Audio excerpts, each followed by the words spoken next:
지금부터 그 한국경제 매거진 한경 비즈니스가 준비한 인공지능으로 열리는 새로운 세계의 세션을 시작하겠습니다. 방금 전에도 들으셨겠지만 지금 아까 소개한 게 인공지능으로 된 거거든요. 그 제주 포럼에서 굉장히 홍보하고 있는 건데 어, 불과 작년 2023년 초죠. 2023년 초에 챗GPT가 이제 한국에서도 본격적으로 쓰이기 시작했습니다. 그래서 저희는 한경 비즈니스는 한국 경제신문의 주간지예요. 그래서 저희도 그 챗GPT를 활용해서 기사를 쓰는 걸 뭐 막 시작했고요. 그래서 2023년 5월에 바로 제주 포럼에서 똑같은 주제로 세션을 진행했었어요. 인공지능에 대해서. 근데 불과 그 1년 후에 인공지능은 그 당시만 해도 굉장히 신선한 주제였지만 1년이 지난 지금 너무 당연한 주제가 됐어요. 아직도 그 1년이 지났음에도 인공지능이라는 이슈를 뛰어넘을 만한 이슈가 없더라고요. 그래서 올해도 다시 인공지능이라는 이슈를 가지고 세션을 진행하게 됐습니다.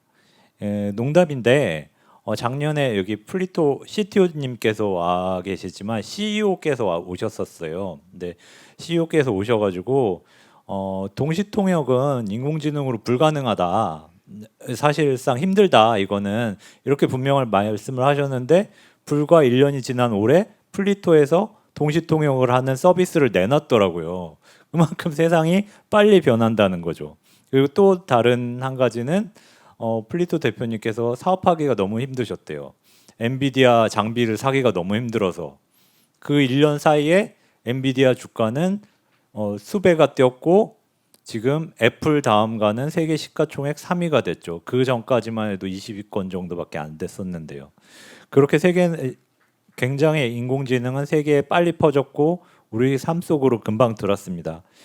오늘 오신 두 분은 먼저 그 김동완 플리토 CTO님은 저희 국내 몇 개 안 되는 AI 전문 기업 AI 전문 기업 특히나 상장된 전문 기업의 CTO님이세요. 그러니까 최고 기술적인 부분을 다 맡고 계시는 분이시죠. 그리고 김중환 삼성증권 애널리스트님은 챗 GPT 출시하고 얼마 안 됐을 때 굉장히 두꺼운 자료를 막 어떻게 만드셨는지 모르겠지만 굉장히 두꺼운 자료를 내셔가지고 증권가에서 화제가 되셨었어요. 그 금융투자업계에서. 그래서 그거 보고서는 굉장히 많은 분들이 공부를 했죠. 그래서 그때 이후로 뭐 이쪽 분야를 담당하고 계십니다. 제 생각에 오늘 이 강의 들으시는 분들은 굉장히 행운이라고 생각해요.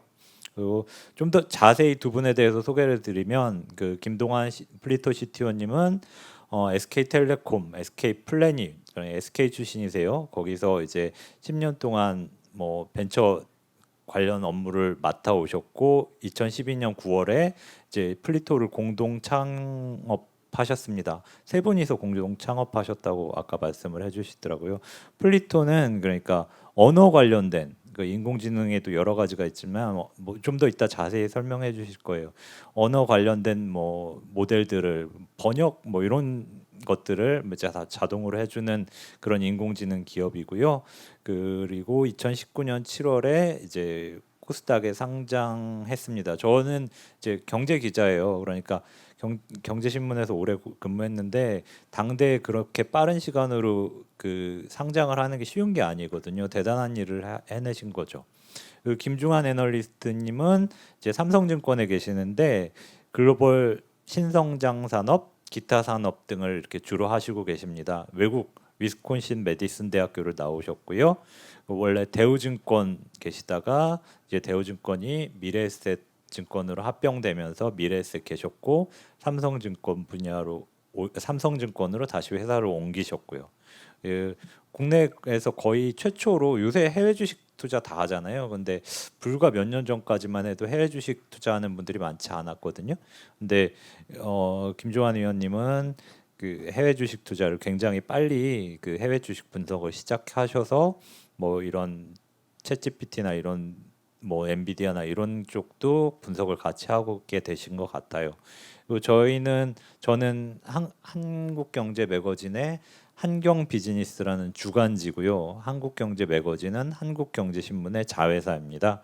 그래서 저는 계속 이제 경제 분야만 한 17년, 18년 정도 이제 취재를 해왔고 이제는 요즘은 기사는 안 쓰지만 이제 뭐 관련된 분야에 대해서 그냥 안테나만 세우고 있는 정도입니다. 이제 첫 번째로 저기 김동환 플리토 CTO님께서 발표를 해주실 겁니다. 좋은 내용 잘 들어주시고 두 분 다 이렇게 할 거예요. 진행은 40분 발표하시고 40분 발표하시고 10분 Q&A 시간을 갖겠습니다. 먼저 김동환 CTO님께서 강동환 CTO님께서 먼저 두 분이 이름이 비슷해가지고 제가 계속해서 강동환 CTO님께서 먼저 발표를 해주시겠습니다. 잘 부탁드립니다.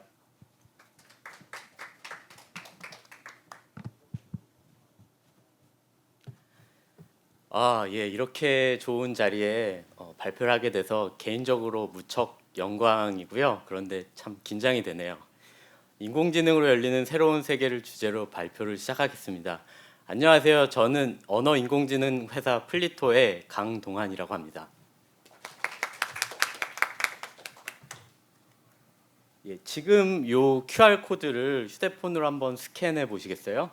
이 QR 코드를 스캔하시면 방금 이제 소개도 해주셨는데 제가 이제부터 말씀드리는 내용을 38개 언어로 확인하실 수가 있습니다.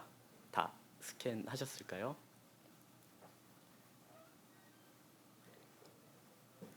안녕하세요. 저는 플리토의 강동환입니다. 지금 제가 말씀드리는 내용이 실시간으로 영어 자막으로 뜨고 있을 겁니다. 지금 이 서비스는 저희의 라이브 트랜슬레이션이고요.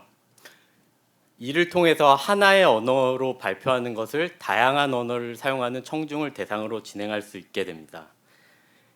예, 일단 시연은 여기까지 마치겠습니다. 네, 지금 다들 이렇게 한 번씩 스캔해 보시고 하시면 지금 이제는 안 나옵니다. 제가 이걸 하려면 좀 폰으로 좀 해야 돼서요. 예.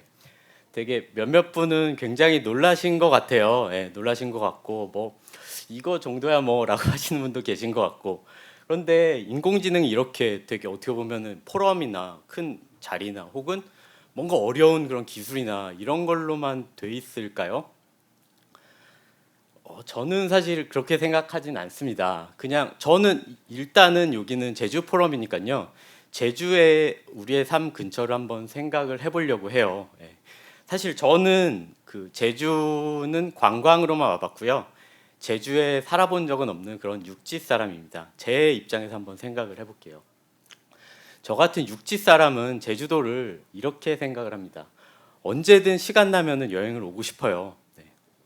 그리고 되게 얼마 전부터 유행하고 있죠. 한 달 살기라고 해서 한 달 동안 뭔가 조금 더 긴 여행을 하면서 체험을 하고 싶죠. 그리고 제 주변 사람들 포함해서 그냥 나 다 정리하고 제주도 가서 살고 싶다 이런 얘기도 많이 합니다. 예, 이런 그럼 제주도를 한번 생각을 하면서 진행을 해보겠습니다. 가상의 인물인데요. 사업가 K가 있습니다. 되게 잘생겼나요? 네. 굉장히 젊고 창의적이면서 의욕적입니다. 그리고 제주도를 사랑합니다. 마치 저처럼요. 네. 제주도에서 살고 싶어 해요. 그러기 위해서 제주도에서 무언가 하고 싶습니다. 근데 보시면은 어디선가 본 사람 같지 않으신가요? 이 사람 누군지 아세요? 예, 요 세션 집에 나와 있는 제 사진이 접니다. 예, 저 못 믿으시는 것 같은데 저고요. 저의 한 2년 전 정도 사진, 2년 아니구나, 한 4, 5년 정도 전 사진인 것 같고요. 이 사진을 가지고 제가 AI한테 부탁을 해봤어요. 젊고 창의적이고 의욕적인 사업가의 모습으로 바꿔줘라고요. 그랬더니 이렇게 나왔습니다. 예. 이 사진을 보니까 마치 제가 한 10년 전에 일했었나 이런 생각도 들고 죄송합니다. 예. 뭐 한 10년 전으로 돌아가고 싶기도 하고 그렇습니다. 예. 그래서 이 사업가 K 저 아닙니다. 이 사업가 K가 이제 제주에서 뭔가 하고 싶어 하잖아요. 그럼 뭘 해야 될까요? 뭘 해야 될지 전혀 모르는 상황에서 어떻게 해야 되죠? 주변 사람에게 물어봐야죠. 근데 이 사업가 K는 저처럼 이제 육지 사람이라 제주도에 아는 사람이 친한 사람이 없어요. 그래서 주변에서 수소문을 합니다. 그런데도 없어요. 아, 이 사람 되게 좀 대인관계에 문제가 있나? 네, 없습니다. 그러면 어떻게 해야죠? 인공지능에게 한번 물어봐 보겠습니다. 예. 제가 이건 실제로 사업가 K죠. 예. 그 방금 저기 부장님께서 소개해 주신 그 챗 GPT에다가 요 문구 그대로 질문을 던져봤습니다. 요 자료를 준비하면서 해봤는데요. 제주도에서 새로운 사업을 해보려고 해. 어떤 사업이 좋을까라고 질문을 했습니다. 되게 잘 나와요. 제주도에서 새로운 사업을 시작하려면은 관광객의 수요를 고려하는 것이 중요하고 뭐 자연경관, 문화, 음식 뭐 여러 가지를 고려하라고 나옵니다. 그러면서도 친환경 농업이나 뭐 농산물 판매 뭐 이런 걸 제시해주고 에코 투어리즘 이런 걸 제시해주죠. 이것뿐만 아닙니다. 로컬 문화 체험 프로그램, 그 다음에 특산물, 그 다음에 웰리스 뭐 굉장히 많은 아이디어를 제시해주죠. 또한 또 카페 및 음식점, 그다음에 스마트 농업 뭐 이렇게 얘기를 해주면서 또 당부점도 맨 끝에다 달아줍니다. 뭐 여러 가지 뭐 규제도 파악하고 또 수요를 살펴서 하는 것이 중요하다 이렇게 알려주죠. 굉장히 친절하잖아요. 아까 전에 이제 주변 사람들을 수소문하고 하더라도 이 정도까지 누가 알려줄 수 있을까요? 네. 아무튼 그래서 이 사업가 K는 결심을 합니다. 예. 카페를 하겠대요. 근데 미리 말씀드리는 게 제가 말씀드리는 게 이 카페가 뭔가 너무 쉽다거나 다른 거에 비해서 뭐 기술이 덜 필요하다거나 이런 게 아닙니다. 그냥 사업가 K는 특별한 그런 기술이 없고 그다음에 그냥 커피를 좋아하는 사람이라고 생각해 주십시오. 물론 저희 카페도 기술은 필요하죠. 예. 그래서 사업가 K는 장소를 몰색을 합니다. 그래서 바다를 좋아한대요. 그래서 바다가 보이는 곳으로 장소를 정했어요. 장소까지 정했습니다. 그럼 뭘 해야 되죠? 이름을 정해야 됩니다. 근데 이름 정하는 게 사실 굉장히 중요하면서도 어렵습니다. 그리고 이름이란 게 사실 이름을 가지고 이렇게 그 손님이 많이 올 수도 아니면 아무도 안 올 수도 있죠. 그래서 정말 중요한 건데 이름 정하느라 사업가 K가 너무 어려워요. 그래서 어떻게 했겠습니까? 또 인공지능에게 물어봤어요. 제주도에서 카페를 하려고 해. 위치는 바닷가 근처이고 경치를 보며 조용히 커피를 즐길 수 있는 곳으로 만들고 싶어. 카페 이름은 뭘로 하는 것이 좋을까? 이렇게 얘기를 해줬죠. 그런데 이렇게 참고로 인공지능한테 질문을 할 때는 프롬프트라고 하죠. 여러 가지 정보를 같이 주는 게 중요합니다. 근데 이거는 사실은 인공지능뿐만 아니라 친구들 사이에서도 다르지 않아요. 친구한테 야 친구야 나 맛집 좀 추천해줘. 이렇게 하면 그 친구는 그냥 아무데나 생각나는 데를 해주겠죠. 근데 친구야 서울 강남권에 한 4명이서 모이고 룸이 있었으면 좋겠고 일식을 하는 곳을 추천해줘 라고 하면은 좀 더 본인이 원하는 대답을 해주겠죠. 예, 인공지능도 그래서 이렇게 좀 구체적으로 질문을 해줘야 됩니다. 그렇게 했더니 정말 너무나 잘 제안을 해줘요. 한번 읽어볼까요? 바다의 속삭임, 해변의 여유, 바다빛 카페, 파도 소리 너무너무 좋죠. 하나하나가. 특히나 그 옆에 영어 이름까지도 이렇게 설명을 달아줍니다. 네, 정말 좋은 친구죠. 네. 이것뿐만 아니라 뭐 해변의 향기, 푸른 바다, 바다 안개, 해안선, 뭐 해안선 어디서 한 번쯤 들어봤던 것 같기도 하죠. 네, 이렇게도 알려주고, 그래서 이렇게 10가지를 알려줍니다. 그러면서도 이름을 정할 때 뭐 인테리어나 메뉴 그리고 타겟 고객층을 좀 고려를 해라. 이렇게 정말 조언까지도 해줍니다. 정말 너무 좋은 친구 아니에요? 보통 제 친구들은 뭐 야 이름 좀 정해줘 이러면 욕만 하고 뭐 술 사라고만 하던데 인공지능이 어떤 면에서는 제 친구보다도 더 나은 것 같습니다. 예. 그래서 이 사업가 K는 이름을 정했어요. 바다의 속삭임. 너무 좋죠. 예. 잔잔한 바다의 소리를 들으며 커피를 즐길 수 있는 조용한 분위기를 반영한다고 합니다. 이렇게 정했어요. 그 다음에 이제 이름까지 정했어요. 그러면 뭘 해야 될까요? 로고를 만들기로 합니다. 로고를 만들어야지 뭐 간판도 만들고 뭐 메뉴판에도 로고를 넣고 이렇게 하겠죠. 그래서 이제 로고를 만들려면 아무래도 디자이너가 있어야겠죠. 근데 주변에 디자이너가 있는지 좀 찾아봤는데 또 사업가 K한테는 디자이너가 없습니다. 근데 있다 할지어도 사실은 이렇게 지인한테 하면은 뭔가 마음이 안 드는 디자인이 나왔을 때 이거를 마음에 든다고 해야 되나 말아야 되나 이러기도 그렇고 그다음에 그 디자인에 대해서 어떤 식의 보답을 해야 될지 굉장히 좀 애매한 면이 있어요. 이럴 때 어떻게 하죠? 예, 마음속에 있으신 것 같은데 예, 인공지능을 또 활용해 보겠습니다. 이거 제가 실제로 이 자료를 준비하면서 다 했던 거고요. 예, 바다의 속삭임이라는 정보랑 카페를 넣어서 바닷가라는 정보를 넣어서 만들었어요. 너무 좋죠. 예, 하나하나가 너무 좋습니다. 여기에 있는 것, 여기에 지금 이제 8개를 넣어놨는데요. 사실은 이거보다 훨씬 더 많이 주고요. 우리는 여기서 결정만 하면 됩니다. 사업가 K죠. 사업가 K는 결정만 하면 됩니다. 이것만 될까 싶어서 제가 아까 인공지능이 그 바다의 속삭임을 위스퍼링 웨이브즈라고 그 영어로 하나 줬잖아요. 그래서 그걸로 한번 또 로고를 만들어 봤어요. 이거 어떻게 보면 이게 더 멋진 것 같습니다. 막 폰트까지 달리해 가면서 되게 다양한 그런 로고를 만들어 줍니다. 아무래도 인공지능이 그 영어권에서 더 많이 개발되고 이러다 보니까 이쪽으로 조금 더 발전이 더 많은 것 같기도 하고요. 네, 그래서 이 사업가 K는 로고도 이렇게 정했습니다. 예. 요거 사진 찍으시면 안 됩니다. 사업가 K가 사업할 거여서요. 예. 네, 그래서 오픈을 하게 됩니다. 예. 이것도 사실은 인공지능한테 요청을 했어요. 예.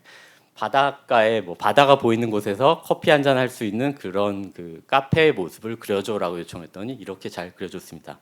뭐 물론 아까 전에 그 인공지능 얘기했죠. 그 법규나 이런 거를 고려해야 된다고. 사실은 여기에는 이제 해변에 바로 붙은 그런 카페가 나왔는데요. 뭐 제가 알기로는 제주에서는 이렇게 해변에 바로 만드는 건 쉽지 않은 걸로 알고 있습니다. 네, 그래서 이제 메뉴도 만들었어요. 근데 메뉴를 만들고 나서 보니까 외국인들이 한 분씩 오는 거예요. 여기 참여하신 분들도 이제 그 한국에서 오시지 않은 분들도 좀 계신 것 같은데요. 그러면 또 어떻게 해야죠? 네, 영어 번역을 또 추가합니다. 그래서 이렇게 옆에 만들었어요. 사실 실제로 카페는 보통 이거보다는 메뉴가 많죠. 근데 사업가 K가 하는 가상의 그런 사업이기 때문에 좀 작게 만들었어요. 이렇게 하고 봤더니 이제 중국인 관광객들이 많이 또 오시는 거예요. 그래서 중국어를 또 옆에 추가했습니다. 이제 메뉴가 되게 심플했는데 되게 좀 복잡해졌죠. 그러면은 일본인 관광객이 오면은 여기 옆에 또 추가해야 되나요? 혹은 또 다른 어디 뭐 러시아에서 오시면 또 더 옆으로 늘어나야 될까요? 사실은 이런 것들이 좀 굉장히 좀 쉽지 않은 거라고 생각을 해요. 예. 그래서 제가 사실 저희 회사가 제주를 포함해서 뭐 서울 시내 백화점이나 이런 데서 하는 그런 메뉴 번역 서비스를 잠깐 보여드리는데요. 이거 실제로 제주에 있는 초콜릿 그 판매점의 메뉴입니다. 이게 한국어로 돼서 되게 좀 예쁘죠. 근데 이렇게 하면은 그 영어로 하면 이렇게 나옵니다. 실제로 요거 QR 한번 찍어 보시겠어요? 이 QR 코드를 스캔을 하면은 그 휴대폰 사용자분의 언어를 따라서 그 메뉴가 해당 언어로 나오게 됩니다. 근데 여러분들 다 찍으셨는데 아마 중국어로 나올 겁니다. 사실 여기 계신 많은 분들께서 찍으셨을 때 한국어로 나올 거라고 제가 생각을 해서 이건 일부러 중국어로 나오게 넣었고요. 이거를 상단의 언어를 변경하시면 굉장히 자연스럽게 바뀌는 것을 보실 수 있을 겁니다. 사실 이런 메뉴판 서비스 이제 AI 기술과 결합해서 굉장히 뭐 발전되고 있다고 보시면 되고요. 이 자료를 준비하면서 제가 2024년에 그 3월까지 누적 그 입도 현황 자료가 있더라고요. 이거를 한번 가져와 봤는데요. 내국인 관광객, 그러니까 한국인 관광객은 278만 명이었고요. 전년 대비 10%가 줄었더라고요. 그런데 외국인 관광객은 36만 명으로 전년 대비 500%가 넘게 증가를 하였습니다. 실제로는 그러니까 619%인 거죠, 작년에. 예, 그런 거고요. 그 다음으로 이제 주요 국가를 한번 봤더니 중국, 대만, 싱가포르, 홍콩, 미국 뭐 이런 순이었는데요. 중국이랑 대만을 합쳤더니 전체 외국인의 87% 정도 되었습니다. 예, 그렇게 따지다 보면은 사실은 이제 뭐 저를 포함해서 우리나라 많은 분들이 다국어화라고 하면은 영어 하나 추가하고 많은 그런 경향이 있는데요. 다른 언어들이 얼마나 뭐 중요한지도 아실 수 있을 거라고 생각을 합니다. 제가 말씀드렸던 그런 그 메뉴판 같은 경우는 이것도 실제로 그 제주에 있는 음식점인데요. 이건 일부러 그 한국어 메뉴판이랑 영어 메뉴판을 옆에다 두었습니다. 이것도 QR 스캔하시면은 다 보실 수 있고요. 이것도 언어 바꿔가시면서 보시면은 자연스럽게 보실 수 있습니다. 물론 뭐 옆으로 넘기면은 또 다음 메뉴 페이지도 나오게 되고요. 기존의 그 음식점 메뉴판이라는 게 사실은 다국어화를 위해서는 이렇게 써야 됐습니다. 먼저 한국어 메뉴판을 만듭니다. 그래서 뭐 보통 인쇄를 하죠. 그런데 이제 영어 메뉴판을 추가하려고 보면은 그 메뉴판을 사진을 찍거나 뭐 원본을 구해서 그 그래픽 디자이너들이 텍스트를 정말 한 땀 한 땀 손으로 지우죠. 지운 다음에 그 번역가한테 받은 번역을 거기에다 입힙니다. 그렇게 해가지고 인쇄를 하죠. 그리고 그거를 영어 버전 그렇게 만들고 또 다시 그 같은 작업을 해서 뭐 일본어 버전을 만들고 중국어 버전을 만들고 이렇게 하나 하나를 하게 됩니다. 그런데 이렇게 해서 했는데 또 어떻게 되죠? 메뉴가 추가되거나 삭제가 되죠. 그러면 어떻게 하죠? 테이프를 붙이죠. 그리고 추가되는 거는 그만큼만 인쇄해가지고 또 붙입니다. 그런데 또 시간이 지나서 가격을 올려야 돼요. 그럼 또 테이프를 붙이죠. 그렇게 이제 좀 전통적인 메뉴판은 이런 문제가 있어서요. 이제 저희 쪽에서 하는 AI 메뉴판은 이 텍스트를 지우는 것도 저희가 개발한 AI 모델을 통해서 지우고 있고요. 번역 자체도 최초의 번역은 그 AI를 통해서 번역을 하게 됩니다. 그리고 그 번역된 결과를 전문 번역가 분들이 검수를 하게 되는데요. 이거를 너희가 AI 하는 회사면은 AI 번역 정확한 거 아니냐라고 하실 수도 있는데요. 사실 AI는 정확하지 않습니다. 네. 뭐 예를 들면은 이거 많이들 아시는 예시인데요. 육회라고 해서 그 소고기를 그 익히지 않고 양념을 해서 먹는 그런 음식 있잖아요. 한국 음식이요. 그거를 예전에 그 자동 번역기를 돌렸더니 식스 타임즈라고 그러니까 6회로 번역돼 가지고 이게 개그 소재로 많이 쓰였던 적이 있죠. 근데 이게 AI 번역이 잘못됐을까요? 그렇지 않습니다. 그 주변 맥락 없이 6회라고 하면은 AI가 볼 때는 6번 나 6회 했어. 뭐 나 양치를 하루에 6회 했어. 이럴 수도 있는 거잖아요. 그래서 그게 그 적절한 번역이 아니다라고 얘기는 못 하는 거거든요. 그렇듯이 AI라는 게 당연히 완벽하지 않기 때문에 뭐 여러 가지 그 보완할 수 있는 방법도 필요한 것이라고 생각을 합니다. 네. 그럼 이제 뭐 사업가 K로 다시 돌아가서요. 그 메뉴를 제외한 의사소통은 그러니까 뭐 외국인 관광객들이 이제 오고 있잖아요. 그리고 뭐 아까 보셨듯이 제주의 외국인 관광객이 폭발적으로 다시 증가하고 있죠. 그리고 어떻게 보면은 이제 내국인의 관광객의 그 뭐랄까요 그 가능성보다는 외국인이 아무래도 더 클 거잖아요. 그래서 이제 외국인들이 왔을 때 어떻게 하는지 보면은 이제 요거는 이제 저희가 그 개발한 그런 AI 관련 서비스인데요. 요 영상 좀 한번 들어봐 주시겠어요?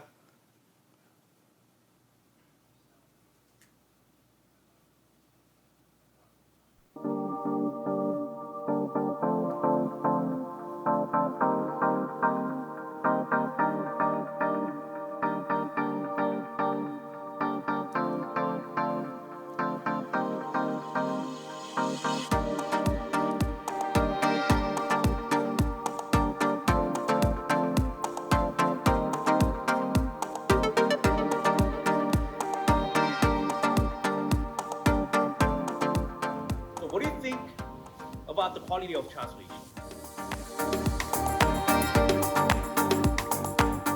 How are you? This is Simon Lee from Freedom. Today I will tell you about the future of simultaneous interpretation system. No matter what language I speak in, all the audience here can read everything in their native language.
돌아가죠.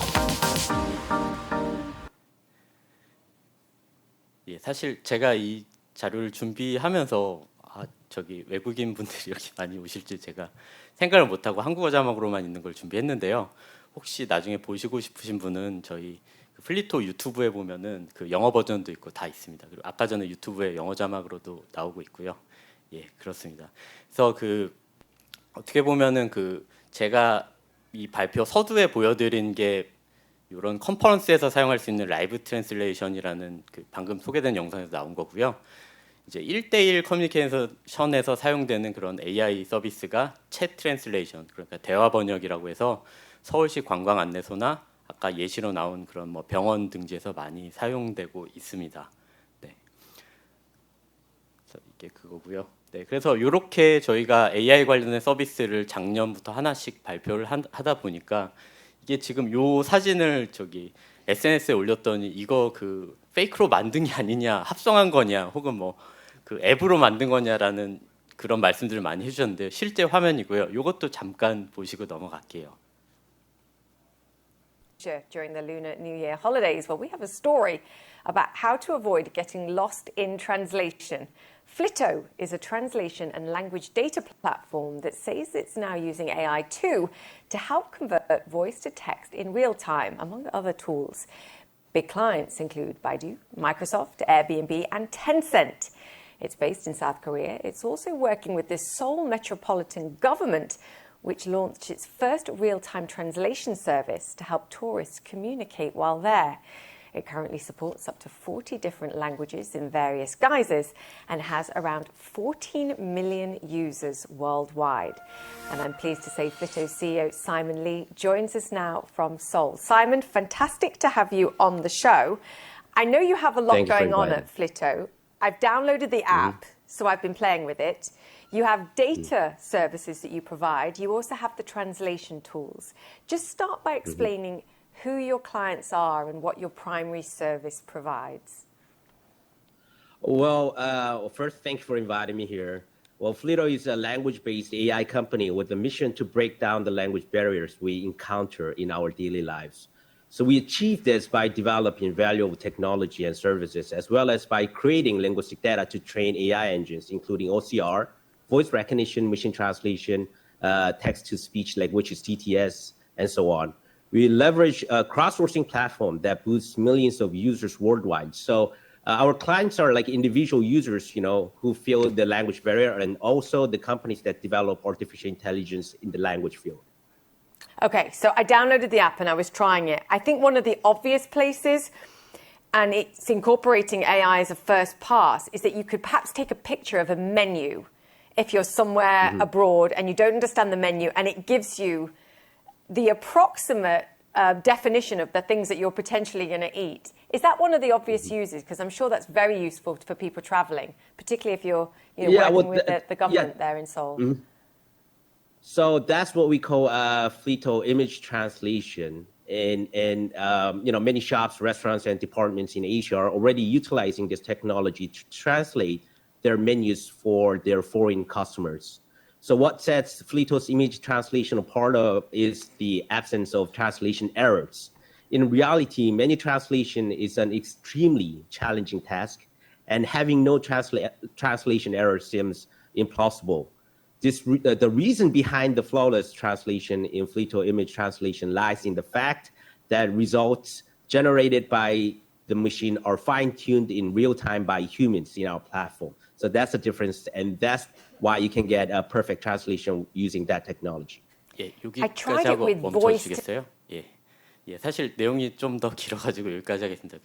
저희 작년에 여기서 또 발표하셨던 저희 대표님 CNN 인터뷰였고요. 여기 내용에 나왔지만 사실은 AI로 오류 없이 완벽하게 번역하는 것은 저도 사실 불가능하다고 생각을 합니다. 그런데 이런 AI와 그런 사람과의 전문 번역가라든지 뭐 언어를 할 수 있는 그런 사람들의 공존을 통해서 더 완벽한 번역을 할 수가 있게 되는 거죠. 네, 세상은 되게 빠르게 변하고 있습니다. 그런데 더 빠르게 변하는 게 뭔지 아세요?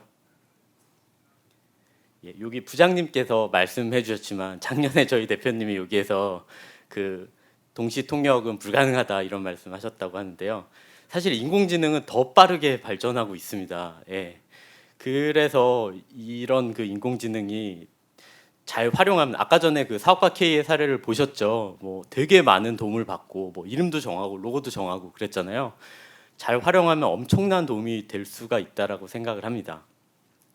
그런데 이거를 그 두렵다고 혹은 이렇게 뭐 어렵다고 사용하지 않으면 사실 제자리일 뿐이라고 생각을 해요. 근데 또 사실 요즘 많이 나오는 게 부작용이 많이 나오고 있죠. 사실 되게 무서운 일이 많이 나올 것처럼 그 공포감도 조장되고 있습니다. 제가 기사 몇 개를 추려왔는데요. AI 악용 범죄, 뭐, 예, 이 피싱, 뭐 이런 것들이 이렇게나 많이 나오고 있습니다. 사실 이거는 뭐 저기 옆에 그 6시간 전, 뭐 며칠 전 이렇게 나오는 거 보시면 아시겠지만 그냥 포털에서 뭐 네이버든 뭐 구글이든 혹은 뭐 이런 그 검색 엔진이든 어디서든지 간에 AI 범죄만 치셔도 그 굉장히 많은 그런 뉴스들을 보실 수가 있어요. 그래서 앞으로 어떡하지 막 이렇게 그 걱정하시는 분들도 굉장히 많이 계신 걸로 알고 있어요. 그리고 또 요 그 세션의 주제가 이제 뭐 사람을 뭐 놀랍도록 닮아가고 그다음에 두려움이 커지고 있고 이렇다라고 이렇게 적혀 있습니다. 예. 근데 저는 뭐 반면에 더 관심을 가져야 된다라고 생각을 해요. 두렵다고 그 피한다면은 그게 해결될까요? 사실 뭐 저는 사실 못 겪어본 그런 시대긴 하지만 이제 뭐 그 차가 없던 시절에 자동차가 나왔어요. 근데 자동차는 속도가 엄청 빠르기 때문에 사고 나면 사람이 죽을 수 있고 자동차 운전 잘못하면은 부딪혀서 뭐 죽을 수도 있고 뭐 그렇다고 위험하다고 운전 안 하실 거 아니잖아요. 자동차 없이 뭐 자전거 타고 다니거나 이렇게 뭐 뛰어다니거나 하실 거 아니잖아요. 그 인공지능도 저는 같다고 생각을 합니다. 이게 두렵다고 피하면은 사실 이렇게 세상보다 더 빨리 발전하고 있는 게 인공지능인데요. 피하면은 더 뒤처질 뿐이라고 생각을 합니다. 그렇다고 제가 지금부터 그러면 우리 모두 내일부터 인공지능을 공부하세요. 뭐 어디 가서 뭘 수강하세요. 무슨 그 오픈 강의를 들으세요. 뭐 학위를 따세요. 이런 말씀을 드리고 싶은 게 아닙니다. 여기 그 챗GPT든 뭐 네이버의 뭐 하이퍼클로바든 이런 거 써보신 분 계신가요? 네, 몇 분 들어주셨습니다. 그럼 거의 매일 쓰시는 분? 네, 굉장히 줄어들었어요. 예. 그 저는 사실은 이제 꽤 많은 부분을 챗GPT든 혹은 뭐 하이퍼클로바든 여러 가지 인공지능을 통해서 업무적으로나 혹은 제 관심사 관련해서 굉장히 도움을 얻고 있거든요. 근데 이게 놀라운 게 오늘 쓸 때랑 뭐 다음 주 쓸 때랑 내일까지는 아니고요. 한 다음 주 쓸 때랑 뭐 다음 달 쓸 때랑 정말 다릅니다. 그리고 뭐 어느 순간 SNS가 되게 시끌시끌해서 가보면은 이제 이미지도 뭐 어떻게 해서 지원하고 저는 사실은 뭐 소개 때 말씀 주셨지만 저는 기술 책임자이기 때문에 소위 말하는 개발하는 그러니까 프로그램을 개발하는 일이라든가 소스 코드를 보거나 이런 일을 많이 합니다. 근데 되게 많은 영역에서 인공지능이 저보다 훨씬 더 잘하는 것 같아요. 근데 그렇다고 나보다 잘하니까 이거를 사람들이 못 쓰게 해야지 이러면 될까요? 네. 아까 전에 그 사업가 K도 이렇게 조언을 구하고 질문했지만 결국 결정은 사업가 K가 했잖아요. 그러니까 이제 뭐 그런 그 조언을 얻고 여러 가지 정보를 얻는 용도로는 인공지능을 많이 사용을 하셨으면 좋겠어요. 그래서 제가 당부드리고 싶은 거는 요겁니다. 그냥 오늘 한 번 더 사용을 해보세요. 오늘 뭐 이제 이거 끝나거나 혹은 뭐 저녁 때나 혹은 뭐 자기 전이나 이런 때 뭐 똑같이 아까 한 것처럼 뭔가 그 챗GPT한테 물어봐 보거나 혹은 내가 고민하고 있던 걸 한번 물어보거나 뭐 그렇게 한번 해보십시오. 근데 제가 이렇게 말씀드려도 제가 이런 발표 자리를 해서 말씀드려도 대부분 안 해보시더라고요. 근데 이렇게 한 번 더 사용해보고 하면은 발전하는 것도 느끼실 수 있고 그러다 보면은 뭐가 문제인지 혹은 뭐가 문제가 아닌지도 아실 수 있을 거라고 생각을 합니다. 네. 마지막으로 사실 이거는 저희 회사에서 하는 일을 이렇게 쭉 이렇게 세워봤는데요. 사실은 저희는 그 왼쪽 위에 나와 있는 그 랭귀지 AI 서비스부터 해서 이제 데이터 서비스, 뭐 전문 번역 서비스, 그다음에 AI를 이용한 뭐 솔루션이나 뭐 이런 것들을 하고 있습니다. 아까 전에 저희 CNN 영상에서 보셨지만 사실은 AI를 발전시키기 위해서는 데이터가 정말로 많이 필요하거든요. 그래서 저희는 주로 데이터를 모으는 일을 많이 하고요. 그다음에 그 데이터를 모아서 이제 저희 내부든 혹은 저희 협력하는 회사든 그 인공지능을 더 좋게 개발하는 일을 하고 있습니다. 네. 이상으로 제 좀 부족했지만 제 발표를 마치려고 하고요. 네. 오늘 뭐 한 번 더 진짜 AI 서비스 한 번 더 사용해 주시길 부탁드리겠습니다. 감사합니다. 네, 고맙습니다. 말씀 잘 들었고요. 정말 세상이 빨리 변하는 것 같고 그 와중에 플리토도 사업을 잘 해가는 것 같고요. 이제 사업 얘기를 들었으니 그리고 큰 뭐 그림을 그렸으니 좀 더 뭐랄까 투자나 이런 거에 관련된 말씀을 듣겠습니다. 김중환 삼성증권 애널리스트십니다. 혹시 이거를 떼도 되나요? 네, 안녕하세요. 만나서 반갑습니다. 삼성증권 김중환입니다. 제가 하고 있는 업무는 글로벌 빅테크 플랫폼 기업들을 분석하는 업무를 하고 있어요. 이 제목이 뭐라고 적혀 있나요? 생성 AI, 영상혁명의 시작, 로드 투 AGI. 여기서 AGI가 혹시 뭔지 아시는 분 계시나요? Artificial General Intelligence, 그러니까 범용 인공지능인데 일종의 여러분들이 터미네이터에서 보던 것 같은 마치 사람 같은 인공지능 초지능체라고 생각을 해주시면은 빠릅니다. 여기에 뭐 여러 가지 복잡해 보이는 제목이 있지만 오늘 이 강의를 재밌게 들으려면은 이 제목을 한번 머릿속에서 바꿔보실 필요가 있어요. 엔비디아가 도대체 언제까지 오를까? 그렇죠? SK 하이닉스는 얼마까지 갈까? 삼성전자는 더 오를 수 있을까? 이런 측면에서 오늘 강의를 잘 들으시면은 그것에 대한 해답을 찾으시는데 도움이 되실 수 있다라고 생각을 합니다. 사실은 다 연관되는 이야기거든요. 굉장히 큰 흐름이 만들어지고 있고 당연히 우리 앞에 많은 투자 기회들도 그 거대한 흐름 속에서 발생할 가능성이 높다라는 그런 점을 서두에 말씀드리고 싶었고요. 시작을 해보겠습니다. 일단은 영상 생성이란 분야에 대해서 한번 생각해 볼 필요가 있어요. 인공지능이 조금 전에 이제 플리토 CTO님의 강의에서도 말씀해 주셨지만 텍스트 굉장히 잘 뽑아내잖아요, 그렇죠? 하지만 인공지능이 최근에 업데이트된 성능 중에서 가장 놀라웠던 것 중에 하나가 영상을 만들어 준다는 거예요. 이게 어마어마한 능력입니다. 영상을 쉽게 만든다라는 거 어떤 의미일까요? 저기는 영상 장면을 저희가 캡처를 한 거예요. 그런데 실제로 뭐 소라 이미 접해보신 분도 계시겠지만 이게 챗 GPT를 만든 오픈 AI라는 회사에서 만든 소라라는 서비스입니다. 아직 공개는 안 됐어요. 그러니까 릴리즈는 안 됐고 이런 서비스를 우리가 곧 출시한다까지만 나온 상황입니다. 이게 왜 놀라운지 여러분 한번 생각을 해보세요. 저 화면 캡처한 걸 보시면은 어떤 느낌이 드시나요? 저게 인공지능이 만들었다는 느낌이 오시나요? 실제로 영상 보면 더 깜짝 놀라요. 완전한 영화의 한 장면이라고 보시면 돼요. 저희가 작년에 이제 인공지능이 처음 엄청난 센세이션을 일으켰을 때, 챗 GPT가 처음 등장했을 때 그 관련된 영상 생성에 대한 부분을 열심히 스터디를 했습니다. 뭐 논문도 찾아보고요. 가장 앞선 기술력이 어떤 것들이 있나 다 체크를 해봤는데 저희의 결론은 와 이거 2, 3년 지나도 얘네들이 텍스트는 뽑아줄지 모르고 이미지는 잘 만들어줄지 모르지만 영상은 진짜 못할 것 같다라는 생각을 했어요. 그때 당시에 가장 앞서 있었다라고 이야기되었던 구글에서 만든 그런 영상 생성 AI조차도 성능이 어땠냐면은 그냥 딱 보기에도 굉장히 부족합니다. 어떤 문제점이 있었을까요? 일단은 눈으로 봐서 어색해요. 그 어색함이 어디서 오는 걸까요?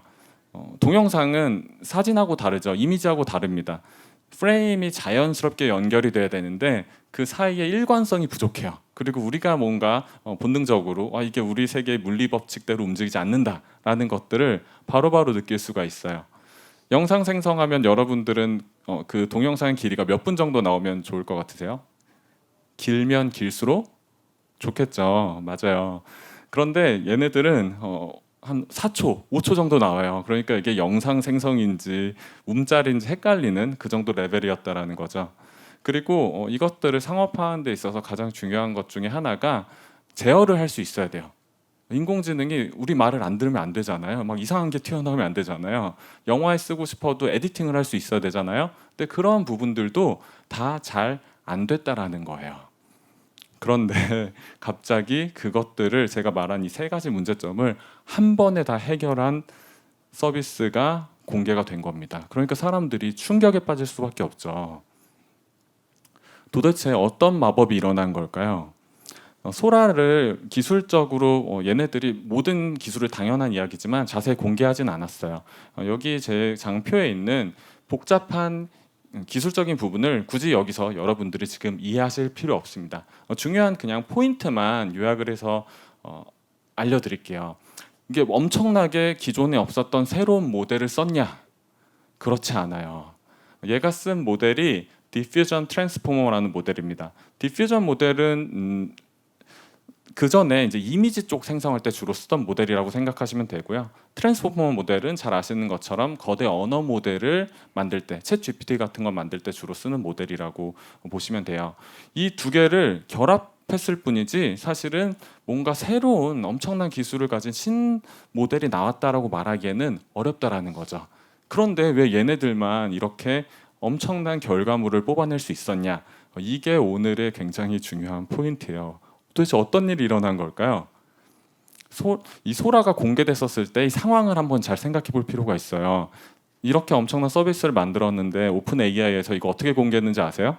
막 엄청난 컨퍼런스를 열어서 공개했을까요? 아니에요. 그냥 갑자기 툭 던졌어요. 우리 이런 거 할 줄 안다? 이런 느낌이었어요. 저희가 생각했었을 때는 이 소라는 얘네들이 영상 생성 서비스를 만들려고 기획해서 만든 게 아니에요. AGI라고 불리우는 그저 챗 GPT 5, 6 혹은 그 다음 버전에 뭔가를 사람 같은 정말 인공지능 초지능체를 만드는 게 오픈 AI의 미션이에요. 걔네들이 사명입니다. 그걸 하는 과정에서 갑자기 저게 된다라는 거를 발견한 거예요. 왜 남들은 못 발견하는데 얘네들만 발견하게 됐을까요?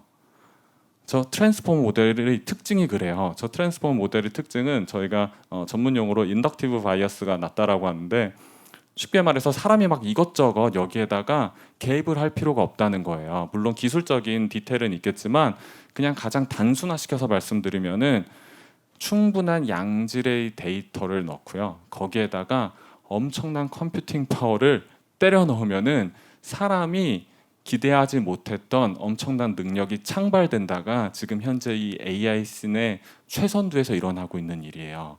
어떤 느낌이 오나요? 이걸 잘 개발하려면 똑똑한 개발자들을 많이 뽑는 게 중요한가요? 아니면은 엔비디아의 GPU를 왕창 집어넣는 게 중요한가요? 물론 둘 다 되면 좋겠지만 하나만 고르라고 하면 엔비디아 GPU를 왕창 넣는 게 훨씬 더 중요하다라는 거예요. 그럼 실제로 저 소라가 저 정도의 퀄리티를 동영상으로 뽑아내기 시작했다라는 거는 저 모델이 인공지능이 사람처럼 의식이 있다라는 말이 아니에요. 우리가 사는 물리 세계를 이해하기 시작했다. 그러니까 쟤네들이 저걸 뭐라고 표현했냐면은 월드 시뮬레이터라는 표현을 썼어요. 그래서 이론적으로는 여기에다가 충분한 컴퓨팅 파워를 더 넣으면은 AGI 같은 게 깨어날 수도 있겠다라는 것이 지금 현재까지의 결론이에요. 이상한 이야기죠. 터미네이터 같은 게 나온다라는 거예요. AI 전문가들은 원래 그 AGI가 언제 온다라고 생각했을까요? 챗 GPT가 나오기 전까지만 해도 전문가들한테 물어봤었을 때 AGI가 언제 와요라고 물어보면은 2060년에 올 거라는 사람들이 50%였어요. 극소수, 굉장히 긍정적인 사람들 뭐라고 했을까요? 2029년 정도에 올 것 같다라는 사람들이 10%였어요. 지금은 어떻게 바뀌었을까요? 저 소라가 등장하기 직전에, 그러니까 챗 GPT가 등장한 이후에는 2047년에 올 것 같다가 50%로 바뀌었어요. 그리고 그 긍정적이었던 소수의 10%는 2027년에 올 것 같다. 2047년 50%, 2027년 10%로 바뀌었어요. 어떤 느낌이냐면은 1년 지날 때마다 그냥 빨라지는 게 아니고 가속화된다라고 보시면 돼요. 그럼 이거 언제 나올까요? AGI가? 여러분들 맞출 수 있을 것 같으세요? 저는 알 수 있을까요? 확실한 건 이게 빨라지고 있다라는 거죠. 가속화되고 있다라는 건데 이 AGI가 언제 될지에 대해서 궁금할 때 누구의 말을 들어야 될지 잘 고민해 볼 필요가 있어요. 제가 생각하는 이것을 잘 맞출 확률이 가장 높은 사람들은 최선두에서 프론티어 모델이라고 불리우는 이 AGI를 개발하고 있는 사람이에요. 이쪽은 철저하게 그들만의 리그라고 보시면 돼요. 이걸 할 줄 아는 인공지능 개발자가 전 세계적으로 몇백 명 단위라고 보시면 됩니다. 이게 얼마나 어렵냐면요. 그 프론티어 모델을 최선두에서 개발하는 거는 지금 애플조차도 제대로 못해요. 그 돈 많은 아마존조차도 제대로 못해요. 아마존이 아마존 알렉사라는 그런 예전부터 인공지능 비서를 표방하는 서비스를 음성 서비스를 했잖아요. 걔네들이 하드웨어 부분에 1년에 60억 달러씩 써요. 그런데도 저걸 못한다는 겁니다. 왜 그럴까요? 저 비밀 레시피를 알고 있는 그 몇몇 오픈 AI와 구글 출신의 그 주변부에 있는 엔스로픽에 있는 몇몇만 저런 것들을 할 줄 아는 거예요. 그들의 헤드가 한 말이 중요하겠죠. 개발하고 있는 사람들이니까 뭐라고 하고 있어요? 늦어도 2029년까지는 될 것 같은 데가 지금 현재 그들이 이야기해요. 일론 머스크는 자꾸 내년에 된다고 하고 있어요. 저도 믿을 수 없을 정도예요. 하지만 그게 지금 현재 이 세상에서 벌어지고 있는 일입니다. 그렇기 때문에 이 소라가 등장했었을 때 굉장히 재밌는 현상이 있었어요. 소라가 등장했을 때 마이크로소프트, 뭐 엔비디아 관련된 기업들 주가도 많이 올랐지만 월드코인이 급등했어요. 여러분 월드코인 뭔지 아세요? 저 월드코인이 오픈 AI의 샘 알트만이 만든 코인이에요. 굉장히 급진적인 사상을 가지고 있는 코인입니다. AI가 우리의 일자리를 다 대체할 것이기 때문에 우리가 사람임을 블록체인을 통해서 입증할 수만 있으면 우리가 너네들한테 기본 소득을 주겠다가 저 프로젝트 컨셉이에요. 그러니까 어떻게 생각했겠어요? 저 코인이 상장됐을 때 사람들이 샘 알트만 대단한 사람이긴 하지만 저건 너무 멀리 갔다라는 생각을 했을 거예요. 그래서 상장되고 나서 사람들이 관심이 없었는데 저 소라가 나오니까 어떤 생각을 했겠어요? AGI가 이게 장난이 아니구나, 영화가 아니구나라는 걸 느끼면서 그 확률을 프라이싱해서 저 관련된 코인이 여러분들이 급등해서 놀라던 비트코인보다 더 올랐어요. 그런 일들이 지금 세상에서 벌어지고 있다라는 거예요. 놀라운 일들이죠. 그렇기 때문에 이 영상 생성 AI 부분에 대해서는 사실은 이게 돈이 될지 안 될지 걱정을 할 필요가 전혀 없어요. 이게 돈이 안 될 수가 있을까요? 여러분이라면 영상 생성 안 하시겠어요? 나오면은 하겠죠. 저라면 이런 거 칠 것 같아요. 제 가족들이 뉴욕 맨하탄에서 오픈카 타고 신나게 달리고 있는 모습을 소라야 만들어줘라고 프롬프트 찍겠죠. 그게 더 재밌을 것 같아요. TV 보는 것보다. 그렇죠? 그럼 어떤 생각을 해야 될까요? 저거는 챗 GPT보다 돈이 더 됐으면 더 됐지 안 될 리는 없다. 이런 부분을 생각을 해야 돼요. 영상으로 만들고 싶은 욕구는 무궁무진하다라고 보시면 됩니다. 다만 문제가 뭐예요? 그런 엄청난 수요가 예비되어 있지만 누구도 알고 있지만 인프라가 부족해요. 데이터 센터가 부족해요. 전력이 부족해요. 지금 한국에서 어떤 종목들이 움직이고 있죠? 뭐 변압기부터 난리예요. 그러니까 지금 인프라, AI 인프라 슈퍼 사이클이 일어나고 있는 모든 일련의 배경에는 이러한 일들이 일어나고 있다는 걸 아셔야 돼요. 영상 생성 AI 시장 전망, 저게 제가 왼쪽 첫 번째 차트를 보시면은 제가 여러 가지 그런 전망 자료라든지 뭐 데이터 연구 결과들을 종합을 해서 봤는데 제대로 맞는다라고 느끼는 게 하나도 없었어요. 왜 쟤네들이 똑똑한 애들 모아놔서 연구시켰는데 저렇게 다 이상한 숫자를 찍어놨을까요? 연평균 저게 20% 성장할 일일까요? 아니에요. 훨씬 많이 성장하겠죠. 그런데 저거는 저렇게 찍힐 수밖에 없어요. 왜냐하면은 쟤네들도 소라가 나올지 몰랐기 때문에 그런 거예요. 저기 들어있는 성장에는 뭐가 들어있을 걸로 제가 추정하냐면은 뭐 그런 거죠. 가상 스튜디오에서 인공지능 아나운서 나오고 뭐 이런 쪽. 그러니까 우리가 생각하는 영상 생성이란 것이 굉장히 소극적인 의미의 영상 생성의 경우가 많았어요. 현실은 어떻죠? 작년에 챗 GPT 나오고 모든 게 다 뒤집어졌죠. 그전 SK 하이닉스, HBM 저희 하우스 애널리스트들도 추정할 때 제가 처음에 그 얘기 이제 HBM 엄청 팔리겠는데요라고 하니까 막 웃으면서 그랬어요. 그게 뭐 팔리긴 팔리겠지. 근데 매출 비중이 너무 적어서 그건 돈이 안 돼. 그러고 나서 한 4개월 지나니까 모든 전망을 다 수정하기 시작했어요. 이번에도 비슷한 일이 일어날 가능성이 커요. 왜냐하면 소라가 아직 공개만 됐지 서비스 시작을 안 했기 때문에.